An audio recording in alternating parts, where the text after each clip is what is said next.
সাহাবায়ে কিরামকে সামনে করে নিয়ে আসরের নামাজ আদায় করে একদিন কান্না করে বললেন, ও আমার সাহাবায়ে কিরাম, তোমরা কিন্তু শ্রেষ্ঠ জাতি। ইয়া রাসূলুল্লাহ, আমরা তো জানি আমরা শ্রেষ্ঠ।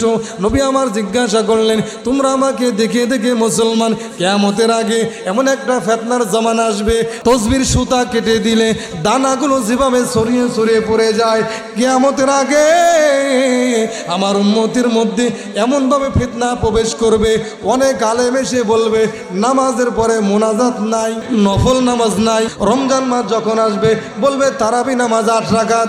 এ নবী পাকের উম্মত উম্মতিরা, এই জন্য নবী আমার জানায় দিলেন, ও আমার সাহাবায়ে কেরাম, কিয়ামতের আগে আমার ওই উম্মতদের ঈমান রাখা আর হাতের উপরে আগুনের কয়লা রাখার সমান হবে।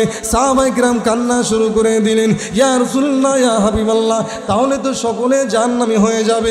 নবী আমার সাহাবায়ে কেরাম বললেন, না না না, সকলেই জাহান্নামী হবে না, একদল মানুষ হবে আমি নবীকে ভালোবাসবে, একদল মানুষ থাকবে আল্লাহকে ভয় করবে, একদল মানুষ থাকবে পূর্বপুরুষকে অনুসরণ করবে। যত আলেম যাই বলুক না কেন, নফল নামাজ কখনো ছাড়বে না। যত আমল যাই বলুক না কেন, নফল বন্দেগী ছাড়বে না। যত আলেম যাই বলুক না কেন, নামাজের পরে দোয়া বাদ দিবে না। যত আলেম যাই বলুক না কেন, তারাবি নামাজ 20 রাকাত পড়বে, 8 রাকাত কোনো পড়বে না। কারণ সুবহানাল্লাহ, আর জোরে বলেন না সুবহানাল্লাহ। আমরা শ্রেষ্ঠ জাতি। আমরা কি জাতি?